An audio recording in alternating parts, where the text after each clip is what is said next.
नमस्कार साथियों, कैसे हैं आप सभी। उम्मीद करता हूं कि आप स्वस्थ होंगे, सुखी होंगे और प्रसन्न होंगे। श्री रामचरितमानस में आपका स्वागत है। हम श्री रामचरितमानस में श्री राम के चरित्र का गुणगान करते हुए जीवन के विभिन्न पहलुओं को जानने और समझने का प्रयास करते हैं। और इसको समझने में आपका जो होश है, आपका जो ध्यान है, वो होना आवश्यक है। क्योंकि होता क्या है कि आप अध्ययन कर रहे होते हैं, लेकिन अध्ययन करते हुए आपका ध्यान उस विषय के प्रति है कि नहीं, ये सबसे ज़्यादा महत्वपूर्ण है। क्योंकि आज के समय में जो डिस्ट्रैक्शन है उसका लेवल इतना ज़्यादा है, उसका जो है प्रभाव इतना ज़्यादा है कि लोग जो है किसी काम के प्रति अपना जो ध्यान है वो रख नहीं पाते। तो श्री रामचरितमानस आपको हर एक क्षेत्र को लेके, हर एक बात को लेके जो है वो समझाने का प्रयास करता है, बताने का प्रयास करता है। कोई भी व्यक्ति ध्यानपूर्वक अगर इसका जो है पाठ करता है, अध्ययन करता है, पढ़ता है, सुनता है, तो उसके जीवन में बाहरी रूप से नहीं बल्कि अंदर से ही जो है ये परिवर्तन होना स्टार्ट हो जाता है। तो हम जब तक भीतर से नहीं बदलते तब तक बाहर से आप कुछ भी कर लीजिए, ऐसा कुछ भी परिवर्तन होने वाला नहीं है जो आप जो है प्रयास करते हैं। तो अगर आपको जीवन में आगे बढ़ना है, अगर आपको जीवन में वो सारे अचीवमेंट प्राप्त करना है, तो आपको सदैव इस बात का ध्यान रखना है कि आप अपने काम के प्रति कितने जिम्मेदार हैं। क्योंकि होता क्या है कि जब आप समय की कीमत को नहीं समझते, समय को नहीं जान पाते और आप ये समझते हैं कि एक दिन जो है सब कुछ अच्छा हो जाएगा, लेकिन अगर आप इस भाव से जीना तो अच्छी बात है, आप वो आशा कर सकते हैं, लेकिन आप वर्तमान को कितनी सही तरीके से जी पा रहे हैं ये सबसे ज़्यादा आवश्यक है। इसके प्रति आप कितने ज़्यादा उदार हैं ये सबसे महत्वपूर्ण है। इसके प्रति आप कितने सजग हैं ये सबसे ज़्यादा मायने रखता है। तो आप अपनी समय की इम्पोर्टेंस को समझिए, क्योंकि समय जो है गुजरने के बाद, समय बीतने के बाद, जिस समय को आप पूरी यूटिलाइज कर सकते थे, जिस समय में आप संपूर्ण जीकर उस आने वाले फ्यूचर को, जहाँ पे आपको ये आइडिया नहीं होता कि क्या होने वाला है, वो वर्तमान को ठीक करने से ही आने वाला समय बेहतर हो सकता है। तो समय को बहुत ध्यानपूर्वक जीना है, समय को बहुत अच्छी तरीके से मैनेज करते हुए अपने आप को जीवन की इस रास्ते को बनाते हुए, दिशा को देते हुए आगे बढ़ना है। तभी जो है आप अपने जीवन में सुखी और शांति को प्राप्त हो सकते हैं। तो रामचरितमानस वही सब कुछ सिखाता है कि कैसे आप अपने जीवन को सही तरीके से जीते हुए, सभी का जो है आदर करते हुए, अपना आदर करते हुए, समय के महत्व को समझते हुए, और कैसे जो है भक्ति करना है, अपनी सूरज को इस ईश्वर के प्रति लगाना है जो आपको सही दिशा सदैव देता रहे, आपको सदैव मोटिवेट करता रहे, आपको सदैव वो शिक्षा, वो ज्ञान देता रहे जिसकी आवश्यकता आपको पड़े। तो आइए समझने का प्रयास करते हैं कि गोस्वामी तुलसीदास जी क्या लिखते हैं, क्या समझाने का प्रयास करते हैं। क्योंकि अगर हमने उनकी लिखी हुई इस काव्य को समझ गए, जान गए, तो हमारा जीवन जो है बिल्कुल ही बदल जाएगा। और सबसे ज़्यादा आवश्यक होता है कि हम किसी भी स्थिति में हो, किसी भी तरीके से कहीं भी फंसे हो, अगर एक अच्छा विचार भी हमारे दिमाग में हिट हो जाता है तो हम प्रफुल्लित हो जाते हैं, आनंदित हो जाते हैं। और श्री रामचरितमानस की जो कथा है, राम का जो चरित्र है, वो सदैव आपको इसी प्रकार से आनंदित रखता है। तो आइए साथ में मिलकर हम इस चरित्र का जो है गुणगान करते हैं और राम को जो है जानने का प्रयास करते हैं। तो गोस्वामी तुलसीदास जी लिखते हैं, अजहु मानहु कहा हमारा, हम तुम कहो बर नीक विचारा, अति सुंदर सुज सुखद सुशीला, गावहि वेद जासु जस लीला। तो पिछले एपिसोड में हमने ये देखा कि कैसे जो है सप्तर्षि ऋषि जो है वो पार्वती जी की जो है परीक्षा ले रहे हैं। महादेव जी के कहने पर पार्वती जी की परीक्षा ले रहे हैं। और वो जो है महादेव जी के बारे में बड़ा बड़ा भूला कह रहे हैं, और ये कह रहे हैं कि जैसा आपको वर चाहिए उस प्रकार से तो वो है ही नहीं। अलग अलग तरीके के बुरा भला कह रहे हैं। तो आगे कहते हैं, अब भी हमारा कहा मानो, हमने तुम्हारे लिए अच्छा वर विचारा है। तो वो जो ऋषि हैं वो पार्वती जी की परीक्षा लेते हुए यही कह रहे हैं कि हमारा कहा मानो, जिस शिव के लिए आपने इतनी तपस्या की है वो आपके योग्य नहीं है। आपके लिए जो है मैंने अच्छा वर जो है विचारा है, वो बहुत ही सुंदर, पवित्र, सुखदायक और सुशील है, जिसका यश और लीला वेद गाते हैं। तो वो ऋषि लोग कह रहे हैं कि आपके लिए जो मैंने वर चुना है वो जो है वो बहुत ही सुंदर हैं, पवित्र हैं, सुखदायक हैं, सुशील हैं, और जिनका यश और लीला जो है वेद गाते हैं। दूषण रहित सकल गुण राशि, श्रीपतिपुर वैकुंठ निवासी, असबर तुम्हि मिलाऊब आनी, सुनत बिहस कह बचन भवानी। वो दोषों से रहित, सारे सद्गुणों की राशि, लक्ष्मी का स्वामी और वैकुंठपुरी का रहने वाला है। हम ऐसे वर को लाकर तुमसे मिला देंगे। ये सुनते ही पार्वती जी हंसकर बोली। ऋषि लोग ये कह रहे हैं कि वो दोषों से रहित हैं। कौन? विष्णु भगवान। उनके भीतर किसी भी प्रकार का दोष है ही नहीं। सारे सद्गुणों की राशि हैं उनके भीतर। वो सारे सद्गुण हैं जो आप प्रयास करते हैं अपने भीतर लाने की। आप जो है अपनी पूरी शक्ति लगा देते हैं ऐसे गुणों को जो है अक्वायर करने की।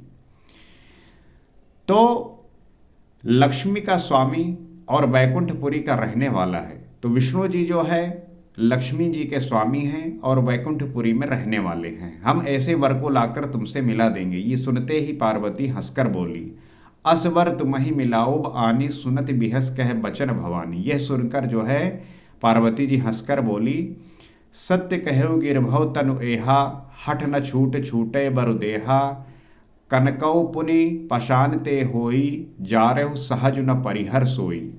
आपने ये सत्य ही कहा कि मेरा ये शरीर पर्वत से उत्पन्न हुआ है। सत्य कहो गिरभव तनु एहा। पार्वती जी का जो पार्वती जी ये कह रही हैं ऋषि से कि आपने ये सत्य कहा कि मेरा जो शरीर है पर्वत से उत्पन्न हुआ है, इसलिए हठ नहीं छूटेगा। शरीर भले ही छूट जाए, सोना भी पत्थर से उत्पन्न होता है, सो वो जलाए जाने पर भी अपने स्वभाव सुवर्णत्व को नहीं छोड़ता। पार्वती जी कह रहे हैं कि भले ही जो है शरीर छूट जाए लेकिन हठ नहीं छूटेगा। सोना जैसे पत्थर से ही उत्पन्न होता है, लेकिन अगर वो जलाया जाए तब भी जो है वो अपना स्वभाव नहीं छोड़ता, सुवर्णत्व को जो है नहीं छोड़ता।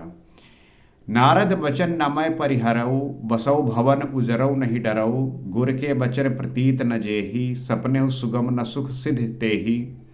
अतः मैं नारद जी के वचनों को नहीं छोड़ूंगी, चाहे घर बसे या उजड़े, इससे मैं नहीं डरती। तो नारद के कहे हुए वचन को मैं नहीं छोड़ने वाली, इससे मेरा घर बसे या उजड़े मैं इससे जो है नहीं डरती। बसो भवन उजरेऊ नहीं डरो, चाहे घर बसे और चाहे उजड़ जाए, इससे जो है मुझे फर्क नहीं पड़ रहा। जिसको गुरु के वचनों में विश्वास नहीं है उसको सुख और सिद्धि स्वप्न में सुगम नहीं होती। जो व्यक्ति का गुरु के वचनों में विश्वास नहीं होता उसको सुख और सिद्धि जो है स्वप्न में भी नहीं प्राप्त होती। तो हमें जो है अपने गुरु के बातों का विश्वास करना चाहिए, गुरु के वचनों पर विश्वास रखना चाहिए, क्योंकि गुरु ही आपको जो है वो सुख देता है, वो सिद्धि देता है जो आप चाहते हैं। तो हमें गुरु के वचनों का जो है सदैव आदर करना चाहिए।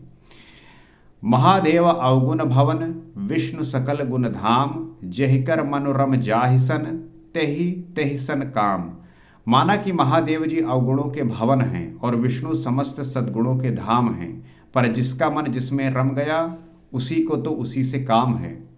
क्या बढ़िया बात कही है कि महादेव जी भले ही अवगुणों के भवन हों और विष्णु जी भले ही समस्त सद्गुणों के धाम हों, परंतु जिसका मन जिसमें रम जाता है उसको उसी से काम है।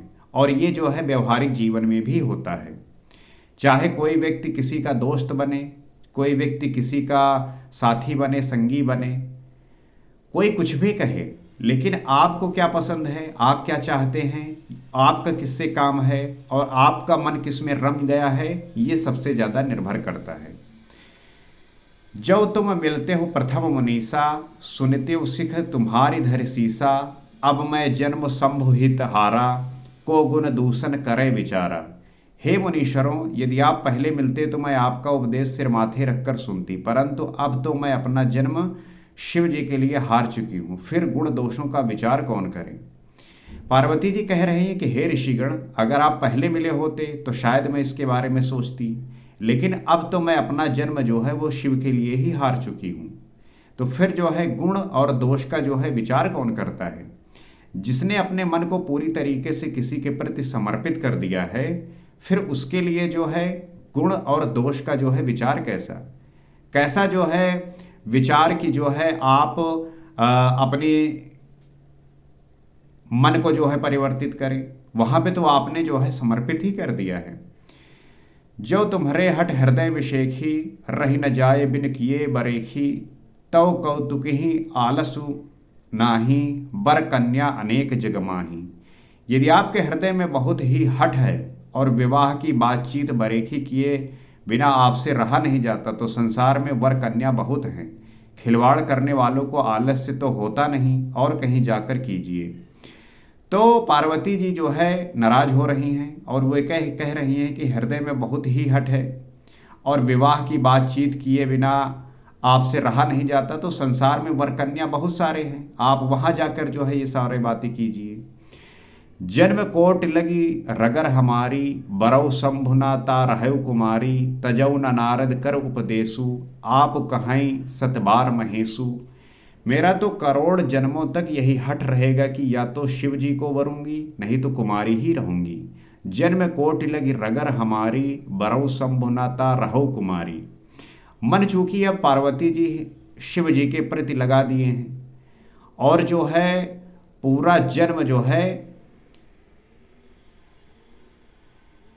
शिव जी को ही वरूंगी, नहीं तो कुमारी ही रहूंगी। स्वयं शिव जी 100 बार कहें तो भी नारद जी के उपदेश को नहीं छोड़ूंगी। तो इस प्रकार का हठ जो है पार्वती जी कर रखी हैं। मैं पा परऊ कहाई जगदम्बा, तुम ग्रह गवनऊ भयो विलंबा, देख प्रेम बोले मुनि ज्ञानी, जय जय जगदम्बिका भवानी। जगत जननी पार्वती फिर कहा कि मैं आपके पैरों पड़ती हूँ, आप अपने घर जाइए, बहुत देर हो गई। पार्वती जी जो है ऋषिगण से कह रही हैं कि मैं आपके पैर पड़ती हूँ, आप अपने घर जाइए, बहुत देर हो चुकी है। शिव जी में पार्वती जी का ऐसा प्रेम देखकर ज्ञानी मुनि बोले, हे जगत जननी, हे भवानी, आपकी जय हो, जय हो। तुम माया भगवान शिव, सकल जगत पितु मातु, नाई चरण सिर मुनि चले, पुनि पुनि हर्षत गातु।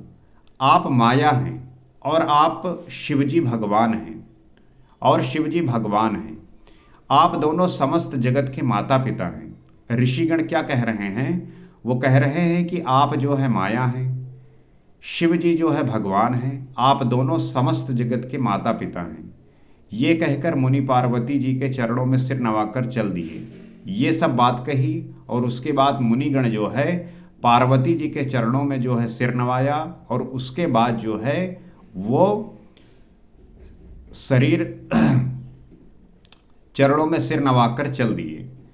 उनके शरीर बार बार पुलकित हो रहे थे। नाई चरण सिर मुनि चले, पुनि पुनि हर्षत गात। सिर नवाया और उनका जो शरीर है वो बार बार पुलकित हो रहा है कि धन्य है पार्वती जी, जिन्होंने शिव को जो है वर के रूप में चुना, इतनी तपस्या की, और अब जो है महादेव जी जो है का विवाह जो है पार्वती से होगा। इस प्रसन्नता के साथ जो है मुनिगण अपने अपने स्थान को गए। तो हम इससे क्या सीख सकते हैं? हम पार्वती जी से क्या सीख सकते हैं? यहाँ पे पार्वती जी ने ये दिखाया कि जब आप मन से किसी भी चीज को पाने का दृढ़ बना लें, उस चीज को प्राप्त करने के लिए पूरी तरीके से समर्पित हो जाएं, तब फिर आपके बीच में और फिर कुछ नहीं आना चाहिए। ऋषिगणों ने, मुनिगणों ने किस प्रकार से जो है बहलाने फुसलाने की कोशिश की पार्वती जी को, लेकिन वो अपने जो है हट पे जो है टिकी रही। वो अपने जो है जो उनका उद्देश्य था उसी पे जो है बनी रही। इसी प्रकार से आपको भी होना चाहिए।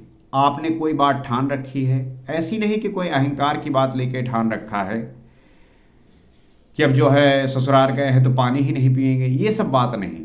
मतलब ये है कि आपने कोई लक्ष्य बना रखा है, आपने जो है कुछ प्राप्त करने के लिए जो है बीड़ा उठा रखा है, आपका जीवन जो है कुछ ऊंचा प्राप्त करने का है, कुछ बड़ा प्राप्त करने का है, तो उसके साथ जो है कोई समझौता नहीं करना। आप उसके लिए अपने पूरी जो है पूरा जो है दम लगा दीजिए, पूरी तपस्या करिए। जिस प्रकार से पार्वती जी शिव जी को प्राप्त करने के लिए कितनी भारी तपस्या की, ऐसी तपस्या की मुनिगण और ऋषिगण भी नहीं कर पाते।